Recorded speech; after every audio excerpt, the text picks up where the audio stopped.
자, 우리 구역 성경 공부 계속하겠습니다. 19과인데요. 이 사형에 해당하는 죄. 여러분, 사형이라고 하는 말 자체가 우리에게 아주 무겁게 다가옵니다. 성경에 이 사형에 해당하는 죄가 등장을 하는데요. 레위기 20장에 이렇게 나타나 있습니다. 20장은 더 강력하게 반드시 죽어야 하는 죄 이렇게 되어 있죠. 그러니까 이거는 돌이킬 수 없는 그런 죄악입니다. 이 공동체가 유지되려고 하면 규칙이 있어야 되는데 그리고 그 규칙을 어기는 사람에게는 합당한 벌이 따라와야 되는 것입니다. 그래야 그 공동체가 잘 유지가 되는 것이죠. 레위기는 오늘날 우리나라에도 헌법이 있는 것처럼 레위기는 이스라엘 백성들의 헌법과 같은 것입니다. 그래서 이스라엘 백성들이 하나님의 백성으로 잘 살아가기 위해서는 그들이 법을 지켜야 되는데 그 법이 바로 레위기에 기록되어 있는 것이죠. 그래서 그 법을 어떻게 지킬 것인가, 어떻게 우리가 그 법에 따라 행동을 해야 되는 것인가, 또 하나님께서 정해놓은 이러한 규칙들이 무언가, 그리고 그 규칙을 어겼을 때 우리는 어떤 벌을 받게 되는가 하는 것을 알려주는 것이 바로 레위기의 내용입니다. 그래서 레위기 20장은 이런 이스라엘 민족의 공동체 가운데 가장 심각하게 생각했던 죄에 대해서 그것은 돌이킬 수 없이 죽어야 되는 죄다, 사형에 해당하는 죄다, 이렇게 그 목록들을 기록해 놓은 것이죠. 특별히 사형이라고 하는 것은 한 사람의 생명을 빼앗는 것이기 때문에 굉장히 무겁고 끔찍한 형벌임에 틀림이 없습니다. 그럼에도 오늘 레위기 20장에는 반드시 죽어야 하는 죄에 대해서 기록을 해놓으므로 이스라엘 백성들의 공동체가 이렇게 거룩하게 유지가 됨에 있어서 사형에 해당하는 죄를 이렇게 명시를 해놓고 있는 것이죠. 그렇다고 하면 사형에 해당하는 죄는 어떤 죄인가 우리가 그걸 살펴보면요, 이 모세오경에 보면 십계명을 어기는 죄는 기본적으로 사형에 해당되는 그런 죄가 됩니다. 그래서 십계명에 해당할 때, 십계명의 그 저촉이 될 때 그것은 반드시 죽어야 되는 그런 죄로 이렇게 기록되어 있는 것이죠. 그래서 1계명이 하나님 외에 다른 신을 섬기지 말라고 했는데 그런 죄가 적발이 되면 반드시 죽임을 당하는 사형에 처해진 것이고요. 또 2계명인 우상의 형상을 만들어서 이렇게 마치 하나님처럼 섬겨도 그것도 역시 죽어야 되는 사형에 해당하는 죄가 됐고요. 또 3계명인 하나님의 이름을 망령되이 일컫는 것에 대해서 그것도 역시 사형에 해당하는 것이 되었습니다. 그래서 거짓 신의 이름으로 예언을 한다든지 또 하나님의 이름을 더럽히는 그런 죄도 사형에 해당하는 그런 죄였죠. 그 다음에 4계명 안식일을 어기는 죄도 역시 사형에 해당이 됐습니다. 그리고 5계명인 부모를 공경하라는 계명을 지키지 않고 부모를 저주한다든지 부모를 욕보이는 이런 일에 대해서도 역시 사형에 처해지게 된 것입니다. 그리고 6계명이 바로 살인하지 말라는 것인데 이건 당연히 6계명을 어기고 살인을 하면 사형에 처해졌고, 그 다음에 7계명은 간음하지 말라고 했는데 이것을 어겨도 사형에 처해지는 그런 일이 됐습니다. 그래서 1계명부터 7계명까지는 예외 없이 다 반드시 죽어야 하는 죄, 사형에 처해지는 그런 형벌적 규정을 이렇게 정해놓은 것이죠. 그 다음에 이제 8계명을 보니까 8계명은 도적질을 하지 말라 그랬어요. 이 도적질을 하지 말라고 하는 이 계명 앞에 이 도적질을 하는 그런 대상이 사람을 훔치는, 다시 말하면 유괴죠. 사람을 훔치는 유괴에 해당하는 이러한 죄가 되면 그것은 사형에 처해졌습니다. 그런데 그 외에 물건을 훔치는 것이나 이런 것들은 사형을 면제를 받았고 그 물건에서 변제하도록 이렇게 했죠. 그 다음에 9계명은 거짓 증거하지 말라고 했는데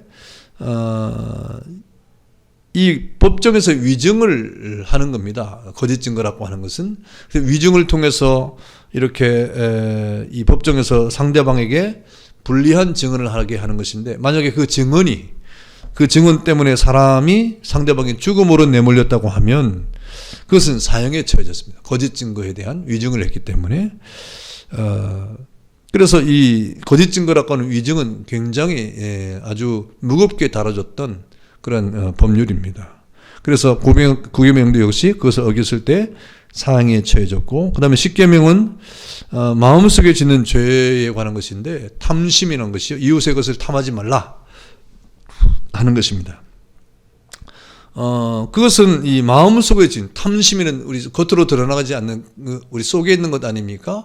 드러나는 것이 아니기 때문에 사형에 처해지지는 않았습니다. 그런데 이 하나님께서는 마음으로 짓는 죄도 죄로 정한다고 하는 것이 바로 하나님의 뜻이죠. 그래서 십계명의 10번째는 겉으로 드러나는 첫 번째부터 9번째까지는 겉으로 드러나는 모든 것에 대한 이 행동적 행동에 대해서 모든 죄를 물었는데, 십계명은 유일하게 드러나지 않는 우리 사람의 마음을 이렇게 말씀하시면서 그것도 역시 죄가 된다고 말씀을 하고 있는 것이죠. 그래서 십계명은 그것을 어겼을 때 사형에 해당되는 중죄임을 우리가 기억을 해야 됩니다.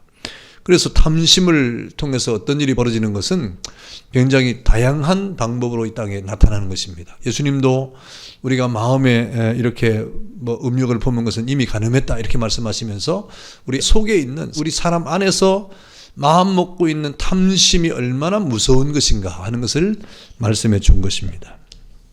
그래서 레위기 20장에 보면 이 십계명에 관계된 이러한 법률을 통해서 그것을 어기면 사형에 해당된다. 그런데 8계명의 도둑질하지 말라의 가운데 사람의 관계를 해가지고 유괴를 한다든지 사람을 훔치는 생명에 아주 중대한 이러한 이 접촉이 되는 그런 죄에 대해서는 사형에 해당을 하고, 또 그의 물건에 대해서는 배상을 하고 또 변제를 하도록 한 것입니다.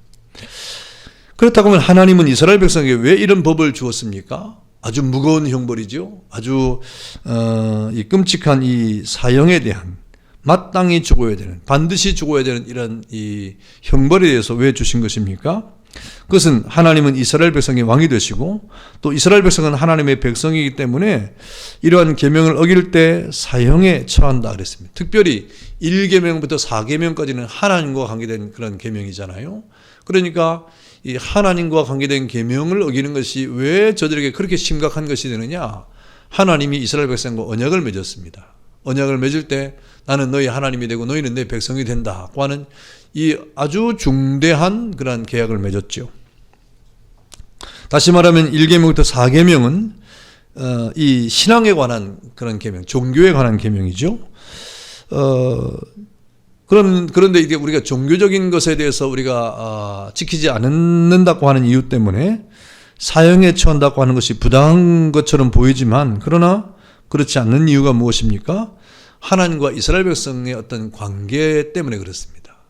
여러분, 이 하나님과 이스라엘 백성 간의 이 관계는 단순한 관계가 아니에요. 단순한 관계가 아니라 하나님이 왕이 되는 것이고 이스라엘 백성은 하나님의 백성이 되는 것입니다. 그래서 하나님이 저 애굽에서 종살이하던 이스라엘 백성을 이렇게 엑소더스 구해내지 않습니까? 구해내가지고 저 가나안 땅으로 저들을 인도해 내셨는데, 이 애굽에서 종살이하던 이스라엘 백성을 구원하신 하나님이 왜 그들을 구원했습니까? 그들을 하나님의 백성 되게 하시기 위해서 그렇게 하신 거예요. 이스라엘 백성 되게 하시기 위해서 저들을 구원해 내신 것이죠. 그래서 그들과 함께 언약을 맺어서 이제는 하나님께서 이스라엘 백성의 왕이 되셨고, 또 이스라엘 백성은 그의 백성이 되어서 하나님께서는 이스라엘 백성의 입법자가 되고 통치자가 되고 그 다음에 심판자가 되고, 그리고 이스라엘 군대의 총사령관이 되어서 그야말로 이스라엘 백성과 하나님과 관계는 엄청난 관계가 된 겁니다. 그래서 이스라엘 백성이 하나님을 섬기지 않는다? 이것은 여러분, 한 나라의 어떤 이 나라가 서기 위해서 그 나라에 신하된 사람들이나 백성들이 그 나라에 충성하는 것은 당연한 것이죠. 그런데 거기에서 그 나라에 충성하지 않고 또 신하로서 왕을 섬기지 않고 백성으로서 그 나라를 위해서 우리가 살지 않으면 그건 엄청난 나라에 해악을 끼치는 거기 때문에 반역죄에 해당하는 것입니다. 반역죄는 모든 죄의 가장 큰 죄가 되는 거예요. 그래서 현대 법에도 이 반역죄, 국가 반란죄, 이거는 아주 큰 죄가 되는 겁니다. 가장 큰 죄죠. 그래서 이스라엘 백성들에게 있어서 이 하나님을 섬기지 않는다고 하는 것은 곧 그 공동체를 무너뜨리는 해악의 관계된 것이기 때문입니다. 그래서 이 하나님을 섬기지 않는다, 1계명부터 4계명까지의 모든 계명을 어긴다고 하는 것은 바로 하나님과의 관계를 파괴하는 것이고 또 이스라엘 백성의 공동체를 무너뜨리는 악한 행위이기 때문에 사형에 해당되는 죄가 됐던 것입니다. 이 구약에 아주 엄격하게 이런 것들이 적용이 됐죠. 이제 신약 시대는 그 복음이 이제 보편화되어서 우주적 복음이 되지 않습니까?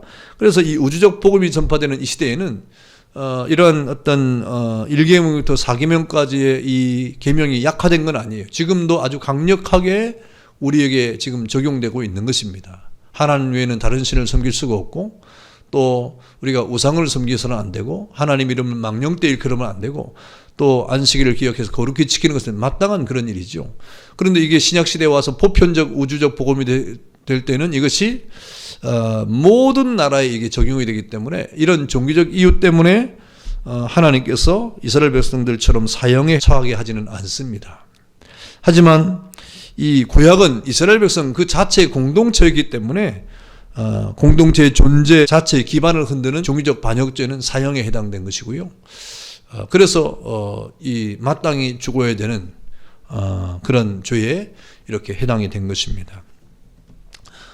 신약 시대는 그것이 이제 보편적 복음이 돼 가지고 그것이 우리에게 강력하게 적용이 되지만 직접적으로 사형은 우리에게 언도되지 않죠. 죄에 대해서 심판을 내리지 않죠. 그러나 이런 모든 죄악이 쌓여서 언제 그것이 우리에게 적용이 됩니까? 주님이 재림하실 때 우리가 그 계명에 대해서 어떻게 행동했냐에 대해서 마지막 심판을 하게 될 것이다 하는 그런 내용이 있습니다. 자, 이렇게 레위기 20장에는 이 사형에 해당하는 죄에 대해서 언급을 하고 있습니다.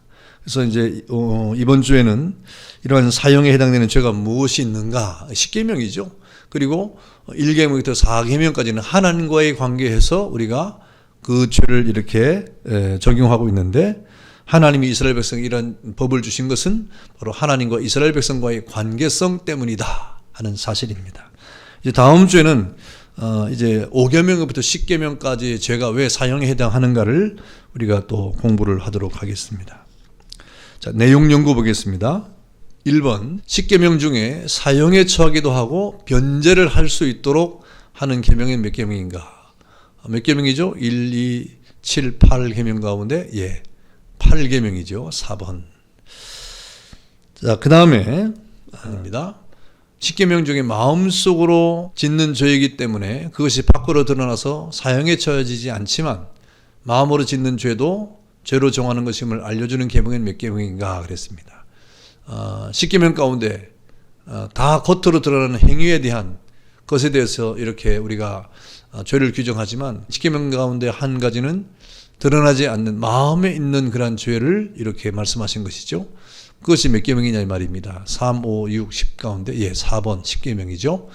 탐심, 우리 마음속에 있는 탐심입니다. 그것이 우리 속에 있지만 그래서 사형에 처해지지 않지만 그러나 그 마음으로 짓는 죄도 나중에 그것이 죄가 되어서 결국 그 탐심이 겉으로 드러날 때 걷잡을 수 없는 파멸에 이르게 되는 것입니다.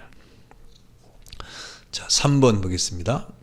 자, 하나님께서 10계명을 주신 이유에 대한 다음 설명 좀 맞는 것은 오표, 틀린 것은 엑소피 하시고 그랬어요. 자, 1번, 하나님은 이스라엘 백성이 왕이시고 이스라엘 백성은 하나님의 백성이기 때문에 1계명부터 4계명을 어기면 사형에 처했다. 그것은 맞습니다. 2번, 이스라엘 백성이 하나님을 제대로 섬기지 않는 것은 왕이신 하나님께 대한 반역죄에 해당되었다. 이스라엘 나라 자체의 기강을 허무는 악한 행위이기 때문에 사형에 해당되는 죄였던 것이다. 그랬습니다. 이것도 역시 맞습니다. 자, 토론과 적용 보겠습니다. 나는 사형에 해당하는 죄를 범한 적은 없는지 자신을 세심하게 점검해보자. 그랬습니다. 여러분 아까도 말씀드렸지만 신약시대에는 이 복음 자체가 이스라엘 백성에게 국한된 것이 아니라 우주적 복음, 그러니까 나라와 민족과 이루 셀 수 없는 모든 방언과 모든 민족들에게 전파됐기 때문에 단정적으로 이렇게 하나님의 율법이 실제적인 법 규정에 대해서 이것을 어기면 사형에 이렇게 사형을 하지는 않습니다. 당장 죽어야 될 죄로 우리에게 여겨지지는 않는 것이죠. 그러나 구약의 그런 이 법 적용은 지금도 계속되고 있는 거예요. 근데 이것이 언제 드러납니까? 주님 오실 때 그것이 결정되는 것입니다.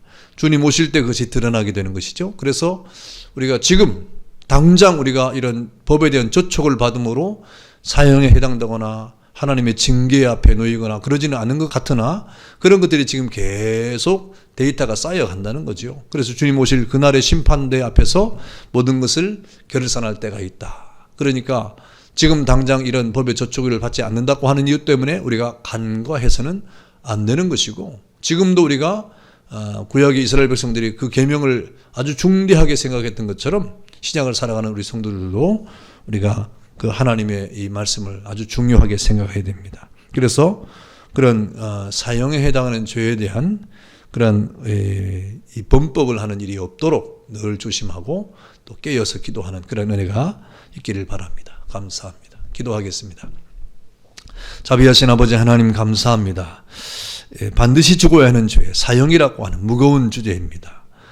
끔찍한 형벌입니다. 그런데 이렇게 하나님께서 이 사형이라고 하는 이 형벌의 제도를 말씀하신 것은 이스라엘 백성이 하나님의 백성으로서 또 하나님을 섬기는 공동체를 이루었기 때문이고, 하나님과 이스라엘 백성과의 관계가 그 어떤 관계보다도 매우 중대한 관계임을 말씀하고 있는 것입니다.